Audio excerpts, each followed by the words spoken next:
All right, welcome to another edition of Toast Tuesday. It is Tuesday, October 8th, 2024. I am Mike. And I'm Cameron. And we are coming to you from the beautiful Finger Lakes region of New York. We're on the west side of Seneca Lake, and we are Toast Winery. Absolutely. Welcome.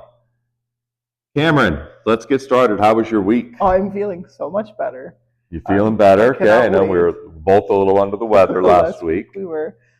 Still going to go to the cider house that I'm excited for. You're going to that this week? Yep. This week. All right. Cider house this week. So you'll get that fresh cider and let us know how it is next week. Of course. All right. Very cool. Thank you. Very cool.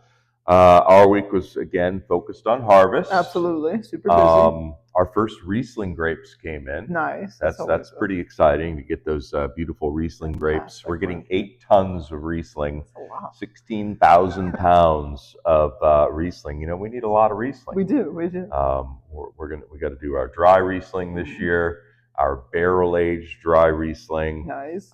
Semi-dry. I like that one. A little sweeter style Riesling, and of course James. Our semi-dry peach Riesling. So we need a lot of Riesling. So 8 tons total will be coming in. We got 2 tons in this past week, and I'm expecting to get 6 this week. So that's exciting. That's a lot of work. That is a ton of work. Yeah, I've been working some pretty late nights. I bet you are. Last week was a little rough. Yeah, one night I just slept in my truck for 2 hours after working all night, and then I woke up and started all over again. So yeah, it's been a rough harvest. I'm thinking just a couple weeks to go in terms of getting grapes in. I'm thinking this week and next week really are gonna wrap it up. I mean, we'll see, but that's about 2 weeks earlier than last year. Last year we went all the way straight through the end of October, but I do think it's going to be a little earlier this year. So a couple weeks left. That's good. We're getting our last whites in this week. And then it'll be red for the rest of the time. All red wine grapes. All red, so more punch downs. That'll be more punch downs. That's right. What's happening at Toast Winery? Live music is over for the season. It was the last one. It was good. The last one, Mike Lucy, he finished us out. I'd say we had a pretty good crowd for Mike. Would you agree? I would agree totally. Yeah. So I think Mike was pretty happy with that. It's funny. Mike he's a great guy, super nice guy, right? He loves to take pictures with all the people that are at his shows. So he always does that. Takes photos. He has a big photo montage on Facebook of all the people that were there to see him. It's always cool. You know, it's cool. Even I think you even got in there, right? They got the staff got in. They got to get the staff photo with him. That was pretty cool. Yeah, so Mike loves to take pictures with all the people that were there to watch him play. So kind of a fun little thing that he does. I've not seen anybody else do that. Nobody does that. Anyway, live music's over. That's it. Tastings continue through a busy October. Super busy and steady. Super busy, super steady. That fall season, of course, is the busiest season for us. October, the busiest month. Absolutely. For us in the tasting room. Again, remember to make those reservations if you've got larger groups, right? We'll get you set up. You'll likely have this guy taking care of you here. He's the group master. He's the new edition master. Thank you. Thank you.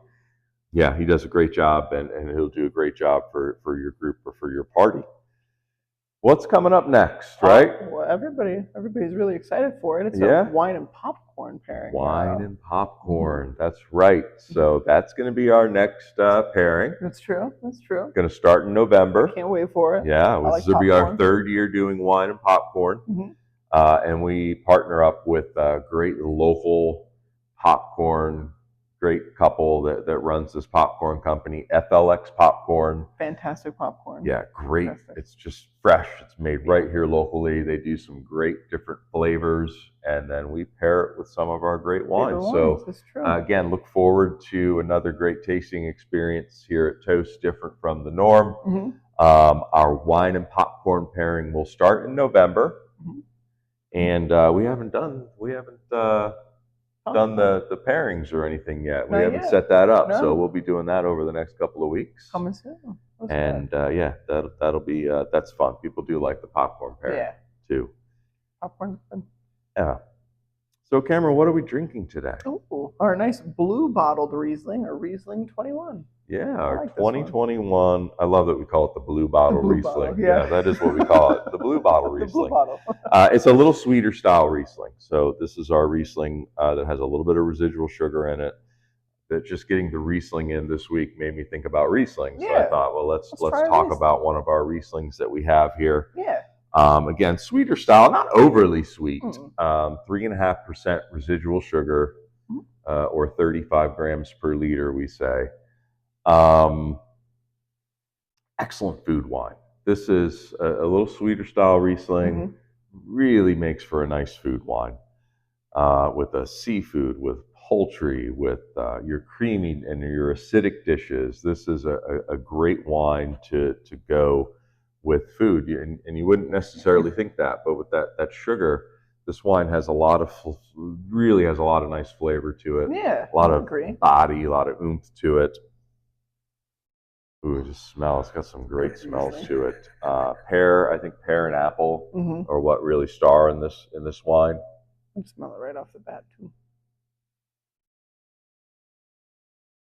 Ever so slight hint of citrus on the finish. And again, that not overly sweet wine. No.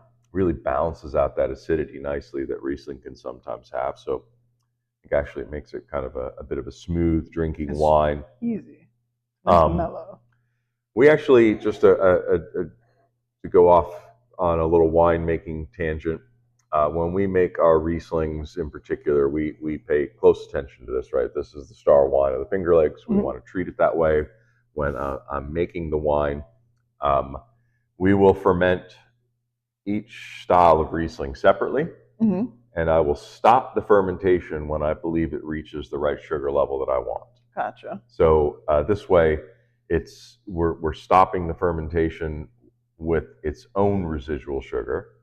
So it's got that natural sugar to it. I'm not adding sugar back to it afterwards. We call it back sweetening. So I like to stop the fermentation on its own when it reaches the right sugar level, and then again, it's left with its natural sweetness. That's cool. As opposed to adding cane sugar to it. Yeah, it's like its own natural kind of form. And how do we do that? We drop the temperature of the fermenting wine down to about 30 degrees, 31 degrees.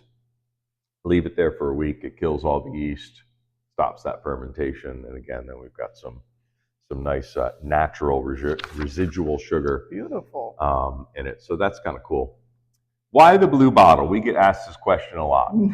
Why the blue bottle? And you may not even know why the blue bottle. I don't think so. Riesling is not typically in a blue bottle. Historically, Riesling is in brown or green bottle glass. It used to, back in the day, where Riesling was super popular out of Germany, it indicated what region the wine was from in Germany. So brown glass was typically from the Rheingau region in Germany, and green bottle glass was, you knew it was from Mosel in Germany. So that, but in the 80s, some wineries, especially in the Mosel region, started using blue bottles to help their Riesling stand out. None more popular than in the U.S. in the 90s. There was a wine called Blue Nun. Blue Nun. It was in a blue bottle just like this, and it was a sweeter style Riesling, and that kind of became incorporated with a sweeter style Riesling, at least here in the U.S. Blue Nun. Blue Nun. I don't know that it was necessarily known as the most high quality Riesling. Yeah, but it was still like the. Yeah, and so why do we use a blue bottle? I think just to distinguish it as our sweeter style Riesling. Again, kind of go back to that Blue Nun thought. Oh, a sweeter style Riesling in our blue bottle. There are people that'll stick their noses up and say it should never be bottled in a blue bottle. It should just be either green or brown, and that's okay. They're entitled to that opinion. That's true. I like the blue bottle. I think so. I like the blue too. It's fun. It's pretty. Yes. Right. It's fun. It's a nice bottle. Fun. It's a sweeter style Riesling. That's how we immediately know which Riesling we're talking about. That's true. We say the blue bottle Riesling. Exactly. And I think our customers like the blue bottle as well. It's different. I like it. Different than a standard colored wine bottle. So we're sticking with the blue. And again, why not? That's true. Why not? So that's really the reason why we use the blue bottle. Nothing more than sweeter style Riesling. Blue bottle. Want to indicate that that's different than our other Riesling, so we stick it in that blue bottle. Well, that's a good. And we can thank Blue Nun for kind of establishing that on a bigger scale. Topical topics on a Tuesday. Mm-hmm. Keeping it simple this week. I just got to get a quick sports check-in. Oh, good. All right, because people want to know how my sports teams are doing. They do. Right. So quick sports check. Baseball playoffs are underway. Nice. As of this filming, the Cleveland Guardians, they've won their first playoff game. That's terrific. They are playing another one today. So when this airs on Tuesday, I don't know if they'll be 2-0 or 1-1, but hopefully they'll be 2-0, up 2-0. Mm-hmm. So excited about that. The other team not to be named also won their game in the American League. Great for them. Yeah, good, yeah. Good but we're not talking about that team. We're naming that name. The Browns stink. The Cleveland Browns stink. They're awful. I'm kind of done with them right now until they get rid of this quarterback we have, this awful quarterback situation that we have here in Cleveland.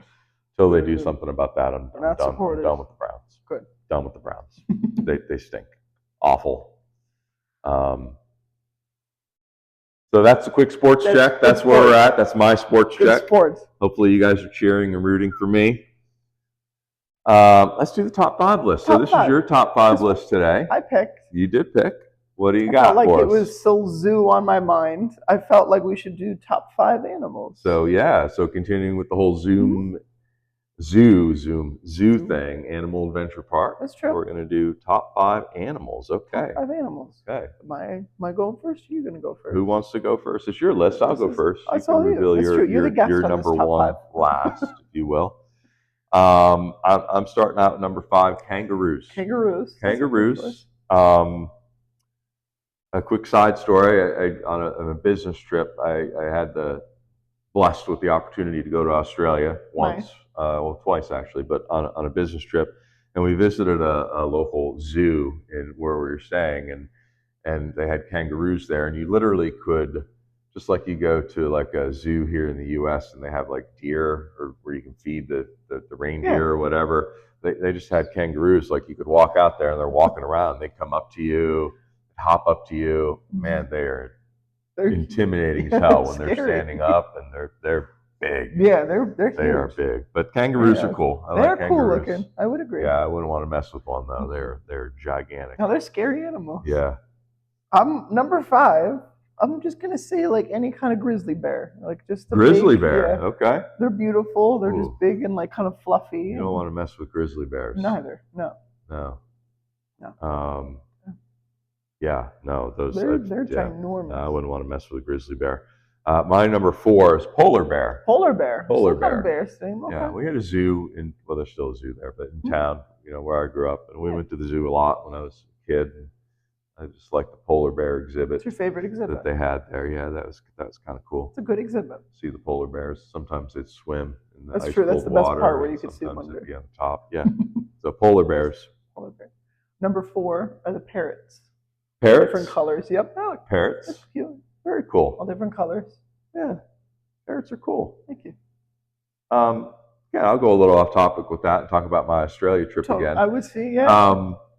Cockatoos, those white birds, they're like native in Australia and literally like wild in trees, on the telephone wires, loud as can be. Cockatoos. I just didn't think of them as wild birds, but they were in Australia. That's kind of crazy that they would be wild and ours would be like just a like pets. But they're just flying around in Australia just like regular birds, and they make quite a racket. That is what I remember about that. Little cockatoos. Cockatoos. That's not a parrot though, but but still reminded me of the story. All right, now my number 3 are tigers. I mean, tigers are cool. Mm-hmm. I mean, one of those ones where you can get kind of up close and You can. not behind Yeah, glass, but you wouldn't want to get you into can see the. tiger exhibits. I like tigers A too. lot of different places. Yeah, Tiger Nice. King. Did you ever watch that I documentary? did. I watched the first 2 Tiger episodes King. and then stopped. Just the first 2? Just the first 2. That was a great Netflix reality show. I might have Tiger to King. give it another go. It looked good. Man, okay. Number 3, we're going elephants. Oh, elephants. That's a good one. I didn't think about elephants. That's a really good one. Yeah. Yeah, great. Those are cool. They're pretty. They're cool so little beautiful things to watch too. My number 2 are monkeys. Monkeys, okay. Yeah, monkeys are fun. I love monkeys. Again, I'm remembering my childhood experience at the local zoo there. And they had, I don't know what kind of monkeys they were, but they were just constantly like jumping around and swinging with their tails and going to all these different things. So that fascinated me as a kid, watching the monkey exhibit. I like it. Good choice. Yeah. Very good choice. All right. What do you got for number 2? Tigers as well. You got tigers. Okay. What do you like about tigers? Well, I don't know. I would say I like them a little too much. They're just pretty. Like the way they just kind of like. Yeah, show that again. Carry for people. themselves. That's a beautiful tattoo. I feel like people have seen it. So tigers are my go-to for number 2. That is a cool tattoo. I must admit, whoever designed that did a nice job. Yeah, he did a very good job. Yeah, kind of for a couple I would hours. agree. It's pretty cool. They're so pretty. All right, nice. Number 2. My number 1. This is a recent number 1. Oh, it's brand new number 1. Actually, just throwing it in there. Brand new. Buffalo. Buffalo. You know why? Because the Browns stink, and I am now a Bills fan. You're a Bills until they get rid of their quarterback. Until the Browns get rid of their quarterback, I'm now a Buffalo Bills fan. So let's go Bills. Let's go Bills. Let's go Bills. Buffalo, my number 1 animal right now. Buffalo, number 1. Yes. I like it. I would say my number 1 is monkeys. Monkeys or gorillas. Those are like the 2. Okay, so there you go. Favorite. Yeah, why? Well, going off on a tangent. Kindergarten field trip. We could do like some kind of scientific experiment at the zoo or whatever. And I picked the monkey and I gave him like a little surgery. It wasn't a real monkey. It was like a fake plush monkey. Okay, good. And I thought I could keep the monkey. So I just remember getting like the light on top of him, putting on the surgical mask and pretending I was performing surgery on a monkey. Okay. So like from that point on, monkeys have always been my favorite. So that's kind of been your favorite since then. Okay. I don't know why. I just chose the monkey, but it's my favorite. This is in kindergarten? Kindergarten. You're dissecting animals in kindergarten?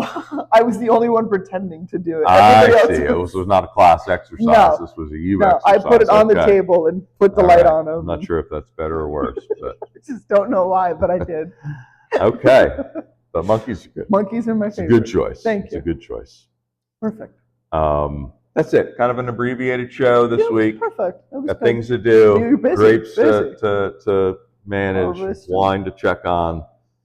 So we're going to get right into the toast today. So again, kind of inspired by this sweeter style Riesling, right? So some people like they're listen. I like dry wine. I'm a dry wine drinker. That's what I tend to go with, right? And but this Riesling, obviously has a little bit of residual sugar. A little on the sweeter side. And it's too sweet for some people. Some people won't even give it a chance because it's a sweeter style wine. I think you're missing out, especially to have this with a nice meal at home. This is a great wine for that, and that residual sugar should not scare you at all. It doesn't taste overly sweet. No. I mean, it definitely has sugar to it, but not like it's good flavor in there. Yeah, great flavor in here. And again, when you're having this with a meal, oof, so good, so good. I would agree. But in the spirit of it's too sweet for me, or you're too sweet for me, let's do a toast. Let's do a toast. That's a perfect. I agree. Segue. I take my whiskey neat, my coffee black, and my bed at 3. You're too sweet for me. You're too sweet for me. Cheers. Cheers.